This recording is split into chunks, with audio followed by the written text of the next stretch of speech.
We've had a number of programs where we've talked about vintage or antique or just plain old radio equipment. One thing we have not talked about, though, is, or talked about very much, is radio equipment from before World War II. And there actually was a lot of radio equipment in the 1930s. And in particular, Collins radio equipment from that era. People who are familiar with Collins, I think mostly think of the post-war years because that's where the popular stuff is from. But Collins got started much earlier than that and made some very interesting pieces of equipment. So tonight we're going to take a look at a video called The Lost Decade. This is by Gary Halverson, whose call is K6GLH. He used to be WA9MZU. Some of you might know him. He did live in Wisconsin a while back. He's put together a very interesting treatment of this old Collins radio equipment. And then following the video, we'll do some question and answers and see if we can stump W9MXQ. Yeah, see if we were reviewed either. One thing extra about Gary's a very active member of what's called the Collins Collectors Association. I know at least two of us here tonight are in that. Chuck Coran's also in it. I don't know, there may be others that are in the club that are in the Collins Collectors. Very prestigious group, very large, worldwide. And they chronicle old because it's not made anymore, Collins radio equipment. So let's take away the video and we'll be back for some other comments afterwards, okay?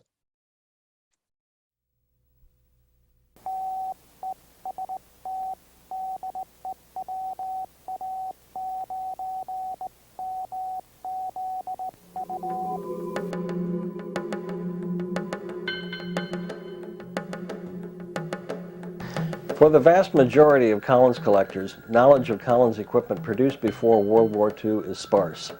It's the post-war equipment produced from 1946 on that we all know and love. From the 32V1 and the 75A1 to the beginning of the single sideband era introduced with the KWS-1 and the 75A4, through the S-line to the KWM-380, to most of us, this is mainstream Collins radio. But the pre-war era is a particularly rich period in the company's history. The first 10 years of Collins radio, from 1933 to 1943, was, in my mind, the golden age of a new era in communications. This was a time in which the real achievements in pioneering a new technology were virtually everyday challenges, bringing a vast communications industry quickly to maturity. A time that separated the men from the boys and the survivors from the wannabes overnight. This was the decade in which the foundations were laid on which the next half-century of communications technology was built. During the first 10 years of Collins radio, approximately a dozen amateur transmitter models were produced. In the next 30 minutes, we'll look at some of these models and their progressive design evolution up to World War II. But first, it's worthwhile taking a brief look at the decade prior to the beginning of Collins radio, the Roaring '20s.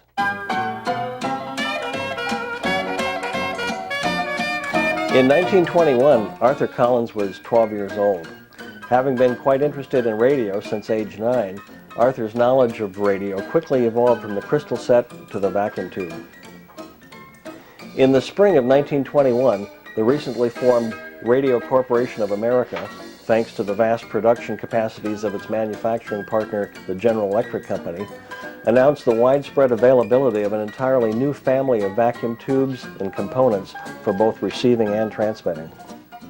These components were described in detail in two landmark publications, Radio Apparatus for Amateur and Experimental Use, and Radio Enters the Home, published a few months later. These components were featured extensively throughout popular radio publications thanks to RCA's sophisticated marketing efforts. By the time Arthur passed his amateur license examination at age 14, he was quite familiar with state-of-the-art vacuum tube technology. Its benefits over antiquated spark were obvious to the unbiased newcomer to the amateur radio game. In the summer of 1925, at age 15, Art became a national celebrity as the radio wonder boy, who was the only amateur able to maintain reliable communications with the Navy's Macmillan expedition to Greenland.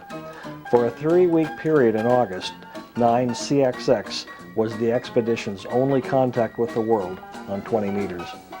So what was the performance like of a 1921 vacuum tube transmitter? This transmitter was constructed from the RCA Radio Apparatus for Amateur and Experimental Use publication. It uses two Kenetron UV217 rectifiers and two UV203 50 watters as power oscillators. Modulation was accomplished using a magnetic modulator whose secondary winding was in series with the oscillation circuit, which, by the way, included the antenna. A carbon mic and bias battery were placed in the primary circuit. Typical characteristics of this popular design of the early 20s included shallow modulation, restricted and fuzzy audio, a large FM component, and general frequency instability. Other common problems facing the amateur of the 20s were cost. A single UV203 was $30. A companion power transformer was $38.50. A magnetic modulator, $12. Altogether, the components for this transmitter added up to $235. Considering inflation, that translates into thousands of today's dollars. Availability of transmitting parts was also limited. Commercial product availability was focused on receivers for the mushrooming broadcast market. Very few commercially produced amateur transmitters were available, and those that were typically beyond the reach of the average ham. Engineering know-how was also limited. The average amateur had very little exposure to formal electrical engineering training. Construction of a transmitter through popular publication articles was no guarantee of successful operation, let alone refinements. No safety discipline. In his passion for pioneering, the typical ham frequently overlooked many of the safety precautions we take for granted today. The average homebrew transmitter of the 20s was flat out dangerous. Exposed primary and high voltage components was a frequent source of life-shortening events for early hams. But perhaps the most challenging problem of the 20s were the new amateur laws. By the time the Radio Act of 1927 went into effect, the amateur bands at harmonic intervals as you and I know them were already established, and the amateur was removed from what was to become the high end of the exploding broadcast band. Operation at the higher shortwave frequencies was a whole new ballgame for amateur radio, demanding more sophisticated equipment designs. By 1932, the time was right for starting a company building transmitters. The amateur radio train had left the station. World records were being set on the new frequencies with the help of a new generation of screen grid receiving tubes, further fueling the demand for new transmitting equipment. The Great Depression had also forced the sale of the Collins family agriculture business, and for all practical purposes, Art had exhausted the resources of his electrical engineering instructors. Clearly, the time had come for action. By mid-1932, the Collins Transmitter Company had produced its first product. In September of 1933, Collins Radio was incorporated under Delaware laws. Art's key ingredients for a successful product line included leading-edge design. A 2-year product life expectancy was assumed given the fast pace of technology development. Cutting-edge technology isn't based on Me Too design. The use of high-quality components throughout. The reputation of a system builder obviously could only be built on the shoulders of its component suppliers. Reliable performance. No substitute for fulfilled expectations. Clean packaging. This included both safety aspects and aesthetics, as styling became a criteria for bringing the ham station into the family living quarters. Customer support, based on respect. According to Radio Enters the Home, in 1921, there were 25 times as many receivers as transmitters. For amateur radio, this ratio continued to widen throughout the 20s, but it was clear that it had to turn around and start heading toward parity as the demand for affordable transmitters increased during the frenzied, record-breaking heydays of the 30s.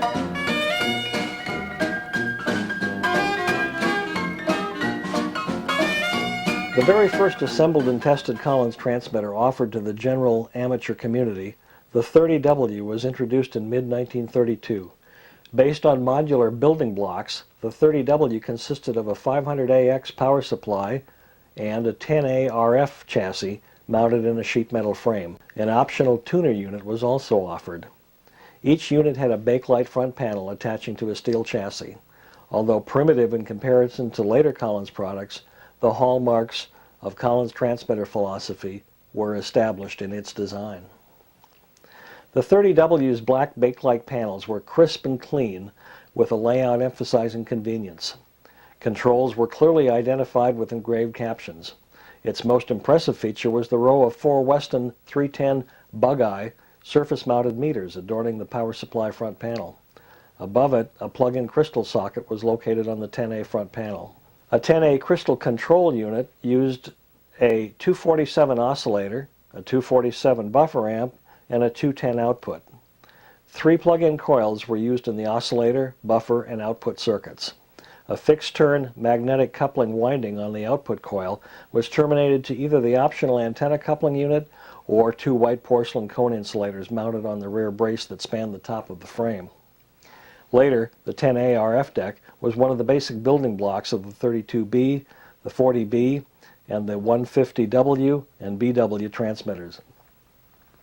In July of 1932, the 30W was introduced at a price of $95.60. However, by January 1933, the price had risen to $125.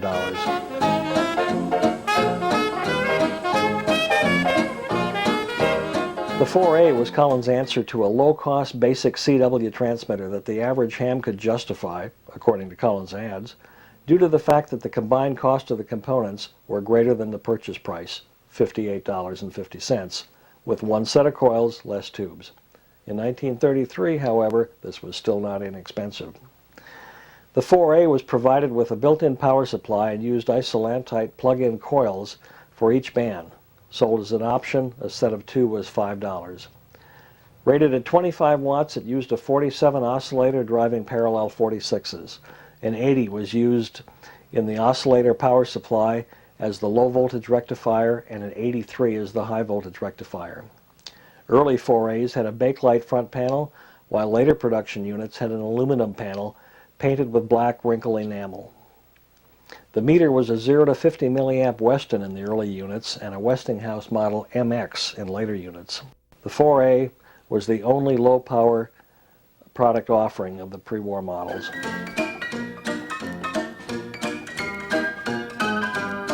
The 45A was perhaps one of the most popular transmitters of the mid to late 30s. While floor-standing transmitters were the norm for a medium-powered CW transmitter, the 45A was a sharp-looking, self-contained desktop transmitter running 120 watts CW and 40 watts phone. It measured 21 inches wide, 15 inches deep, 10 inches high, and weighed in at a mere 130 pounds. Installation involved simply connecting AC power, a key and/or microphone, and the antenna. Promoted as a powerful yet compact desktop transmitter, a real high-powered baby, November 35 QST, it was sold to amateurs, commercial users, and police departments. The 45A was a collection of pioneer works publicized in the trade magazines of the day. In the original 1935 model, the tube lineup was a Collins C100A driving a 46 buffer, driving an RK23, which in turn either drove an 830 multiplier or the C201 final. A later, 1937 model replaced the C100A oscillator with a 6L6 and the final with a 211H, which is a 211 with a plate cap. Rapid frequency change was accomplished by swapping out 2 plug-in frequency change assemblies. The first was an interchangeable frequency shift unit, an aluminum module that housed the crystal, the oscillator tank coil, and an optional multiplier coil. Banana pins mounted on its bakelite base on the bottom provided the electrical connections to the main chassis. The second frequency change module was the final tank assembly, which contained the driver coil cleverly positioned partially inside the final tank coil to do double duty as an inductive neutralization element as a legal workaround to capacitive neutralization. A rack and pinion provided adjustment means for obtaining the correct amount of inductive coupling. An output coupling coil wound with ribbon wire, a modified E.F. Johnson coil, was positioned on the outside of the final tank coil. The entire assembly was mounted on a Michael X base approximately 4 inches by 6 inches, fitted with banana plugs in the bottom, which mated with a mirroring Michael X plate mounted on standoffs above the chassis. The crystals Collins used were mounted in Collins-made crystal holders. These elegant porcelain and machined brass nickel-plated holders featured an adjustment screw at the top under the round nomenclature tag and were available heated and non-heated. Both used a 5-pin base. The 45A had provisions for using heated crystals by adding a 6.3 volt filament transformer under the chassis. A front panel mounted red jeweled pilot lamp indicated operation of the thermostat.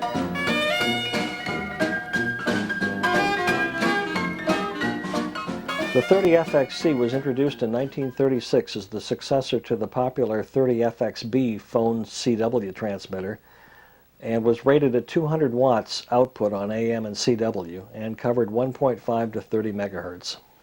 During this period, Collins was being threatened with a lawsuit by RCA, ATT, Westinghouse, and others, collectively known as the Radio Trust, over Collins' use of certain circuits, whom the trust owned the patents on, which were purchased from DeForest. Also at issue was the basic DeForest triode oscillator patent controlled by RCA. As a response, Collins partnered with Amprex to produce and brand its own tubes. The workaround on the critical oscillator patent was for Art Collins to secure the patent rights from Dr. Robert Goddard of liquid fuel rocket fame, who had obtained a patent on his unusual external grid vacuum tube in 1915. Collins developed its own oscillator circuit around this unique tube, having its grids on the outside of the glass envelope. Produced by Amprex and branded the C100A, this tube was actually somewhat quirky in its operation and likely required component tweaks to ensure reliable operation. Today, the C100 series tubes are among the rarest of the collectible Collins tubes. The C100A and the C100D were the only production versions of this unusual tube, with the B, C, and E being prototypes. In the 30FXC, the C100A drove a single 46 frequency multiplier or a second cascaded 46 multiplier, depending upon desired operating frequency.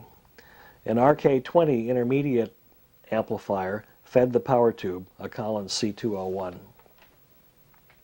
The speech amplifier was built on the modulator chassis and was designed to accept the recently introduced crystal microphone. Yes, a D104. The modulators were RK31s, with 830Bs as alternates, operating Class B. The 30FXC used a total of 7 flush-mounted panel meters. 2 RF ammeters at the top were recessed from the front panel to reduce shunt capacity across the transmission line for more efficient operation at 30 megahertz.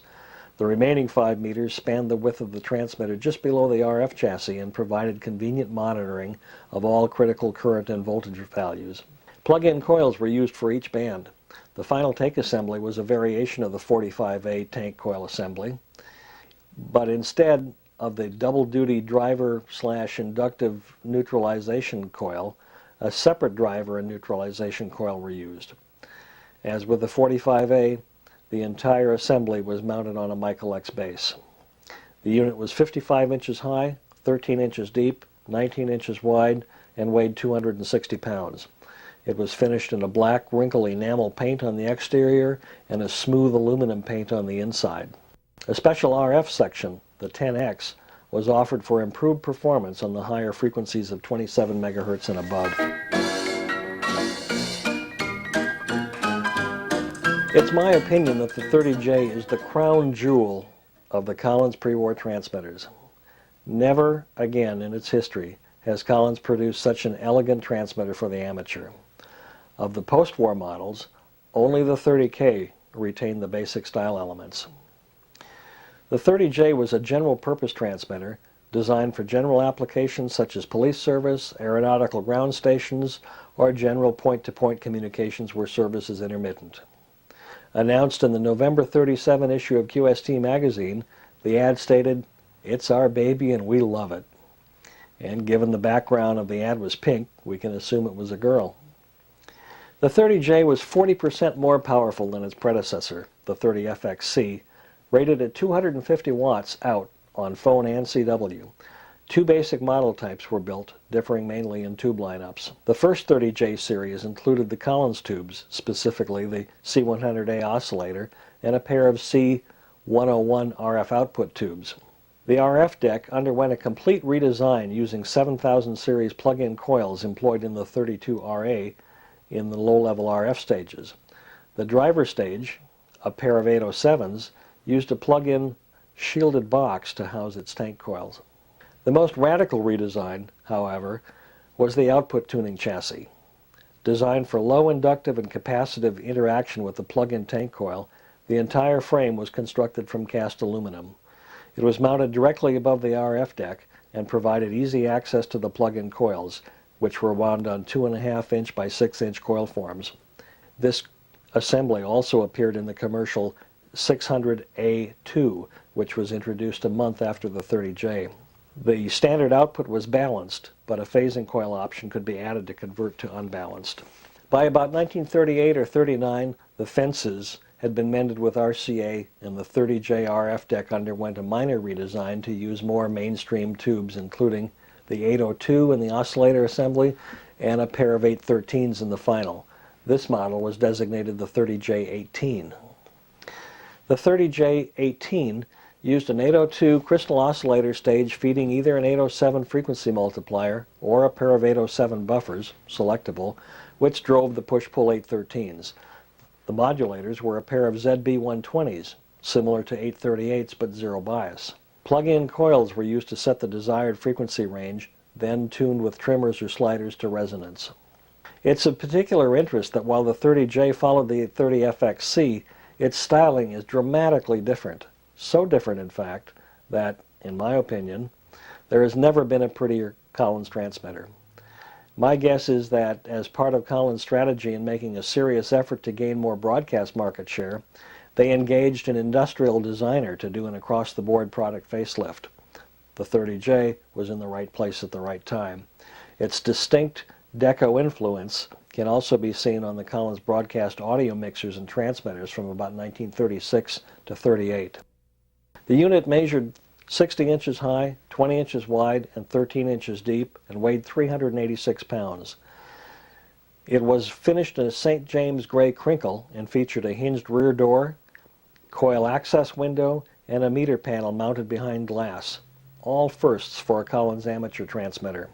The designer of the 30J isn't confirmed. Some believe the electrical design was done by Merrill Smith, who later went on to manage the technical manuals department at Collins. Others disagree, but no one seems to remember definitively who it was. Today, sadly, the whereabouts of only a handful of the elegant 30Js are known. Now that you've seen a few of the Collins pre-war transmitters, I think you'll agree that, like the post-war products, the first decade models were clearly leadership products. In fact, it was these models that first established the Collins reputation and tradition. For the collector, acquiring one of these early transmitters can be quite challenging. However, the opportunity to experience it, like those lucky hams of our fathers and grandfathers' generation did, can be very rewarding.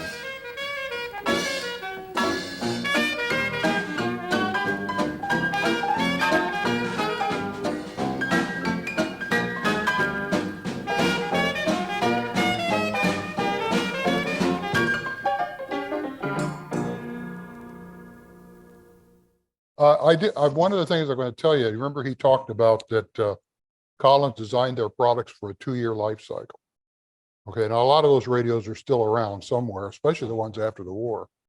But I remember in a program I did on the Gold Dust twins, I made a comment that a friend of mine, a fellow collector, had made. The Collins made transmitters. They didn't make historical artifacts, but we didn't know that at the time. Pat, go ahead. One of the things I wanted to point out is if you think of the construction that was involved in these transmitters, the very first one that he showed, the transmitter from the 1920s, which had the open wood frame construction and all the exposed high voltage, that was actually the way that a ham would have made a transmitter in the 30s, probably right up until World War II. It wasn't until the very late 1930s, early 1940s, when radio publications for hams, and in particular QST, went away from that open construction and went to that metal chassis, the metal chassis, the putting it in a box like we're experienced with today. You certainly wouldn't expect to see any exposed high voltage anymore. And one of the drivers behind that was the death of a famous ham radio operator in 1938, Ross Hull, who was the technical editor of QST at the time and an advocate for safety. He advocated throughout the 30s to build your radios safely and to put them in a cabinet and make sure people can't touch the high voltage. He was killed by a high voltage power supply that he built for an experimental transmitter. He had the power supply under his desk. He was had some friends over for dinner. He went to turn the equipment on so he could demonstrate it to his friends. He didn't come back out of the room. His friends came in and found that he had accidentally come in contact with that power supply and he was killed. That was the big driver. Shortly, within like a year after that, maybe 2 years, that open frame construction really disappeared from the radio literature. And another thing to keep in mind is that what kind of tools did people have in the 1930s? You saw a couple shots of the Collins factory where there's drill presses and lathes and stuff. Nobody had that. And it was probably pretty unlikely you even had an electric drill. If you were going to drill holes in something in the 1930s, you probably had one of those hand cranked drills, egg beater style drill, which if you've ever tried to drill a hole in a steel or aluminum chassis with a hand drill, it is a lot of work. So that's a reason that hams would have really preferred some of this open construction, even if it wasn't very safe. It was something that was able to be done in the home workshop, where you really couldn't duplicate what Collins did most of the time. Okay. And the very last transmitter that he showed, the Collins 30J, I have a Collins 30K. Which he also mentioned, by the way. Which he did mention. The 30K is a post-World War II transmitter. Looks something like that, doesn't have as much of the fancy chrome on the front, but it's a big black box, very, very heavy. I don't know how much it weighs, but he said, I think the one was like 200 or 300 and some pounds, and that's probably about right. So not something you would move around very frequently, but interesting looking radio. Ken?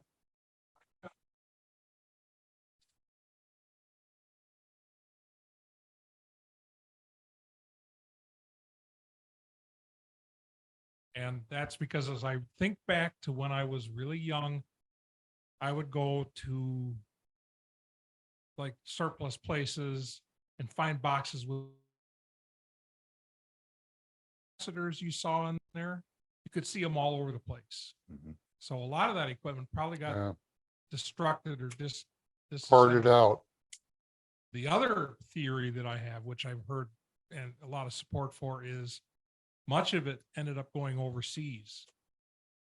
A lot of small AM broadcast stations in like Central America probably had a 30K or a 30J. So I don't think that many of them got destroyed into the garbage hopper. I think they lived on, but were parted out or ended up overseas. Just used in a different way. Yeah. Got a question from Jim.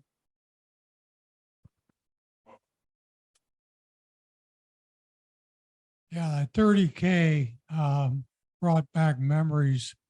When I was in college, I used to say, hold the flashlight for some of the engineers when they did maintenance, because they realized putting a guy out at the transmitter site by himself after midnight wasn't too safe. But that transmitter, that 30K, I know quite a few 250 and 1,000 watt AM broadcast stations that used a Collins transmitter in that almost identical case. And it was interesting seeing it, because The last one I saw was installed in 1939, and it was still in operation in 1965. It was a 1230 kilohertz AM station. It got the approval to go to 1,000 watts. So they had a Gates for 1,000, and they went back to the Collins for 250 at night. Very interesting. Thank you, Jim. We have any questions or comments from our Zoom audience? You have to unmute. I have a question. Okay, go ahead, Bill. Do you have, or I don't know if your transmitter has it or not, but the tube that he showed that's indirectly heated, and where the heater was on the outside of the tube, is That was that the what? grid. That was Oh, the grid was on the Yeah, outside. Yep. Oh, okay. I thought that was the heater, and I'm like, how does that work? You know, I don't know about Pat. I had never seen one of those until Gary's movie here tonight. Yeah, I saw it a that's couple of years ago, but I'd never seen that design. Have you ever They- come across one? I have never seen one. Any of you tube sellers, have you guys ever seen one? Never seen one. Okay. and they Yeah. did that to get. They were And they did- extremely rare, and they were just a workaround for patent licensing. Right. I was going to ask that. Okay. Okay. All right. Any other questions? Good question, Bill.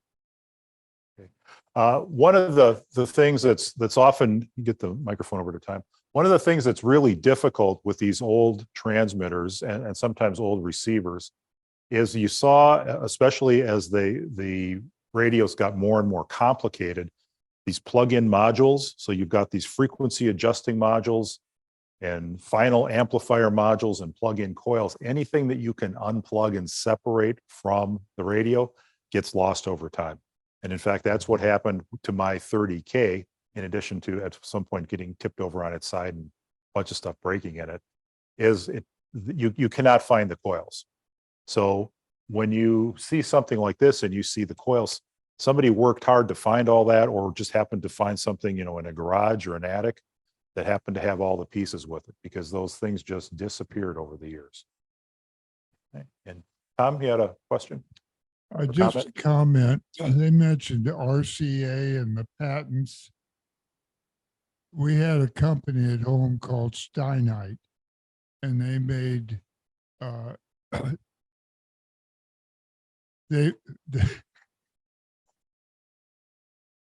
they made broadcast radios, and this is in a town of, at that time, 13,000, Atchison, Kansas. And apparently the story I've heard is that RCA went around and to different equipments, and if they found circuits that were not patented, they would then patent them and drive the small guy out of business. And that is what happened to Steinite radio. And RCA, as I've been told, copied off their circuits, patented them, and then put them out of business for patent violations. They ended up then converting into test equipment for grain, which was appropriate for Kansas for moisture testers of various grains. But apparently they pulled that, I'm told, on any number of companies. And that's how they grew so quickly. It's common even to this day, as you see it in the news. So What? it's still common today with companies. They buy up patents like that. Any of you have a collectible radio, vacuum tube receiver, turn around, look at the back or look at the bottom. Every one of those has a statement on there that it's built with the rights of Hazelton. Is it Hazelton? I think it's the Hazeltine patents And then RCA. and RCA 's on RCA. there. It's on there, and they're paying a price for every one of those radios they make. So kind of an interesting thing about radio and And- RCA. And RCA was well known as a very ruthless competitor. So that certainly would fit with the, all the stories you hear about them. David Sarnoff, yep. He was a nice man. I believe I read that the inventor of FM radio, that Yeah. was Armstrong. Yeah, Supreme Court case. He actually was given the rights, but it took him so long to fight it that the patent went out shortly thereafter, and RCA took it over.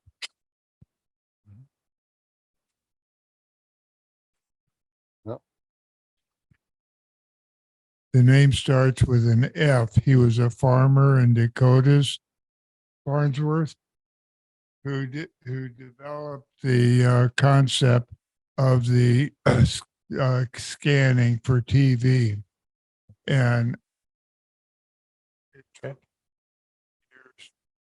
really got out of it was eventually acknowledgement. I think my story was it had to do with the TV. Farnsworth, not Armstrong. Do we have any more questions or comments from our Zoom audience? Okay. Well, one thing in closing, I wanted to say, we did have another video, but the video quality is extremely poor. And Pat and I got to talking about that. We know of at least 4 Collins collectors in the club. So what we're going to do is we'll wait 5 or 6 months, get through some time, got some other programs planned. And we're going to do another program and chronicle the collectors of Collins in the club. So you're going to see a note come out from one or both of us on the reflector and on the individual emails, looking for members that have Collins radios, even if it's only one. We'll include you in that program. We're kind of looking forward to it. So hope you are too. Okay. Okay. Thank you. Thank you, Pat. Good job.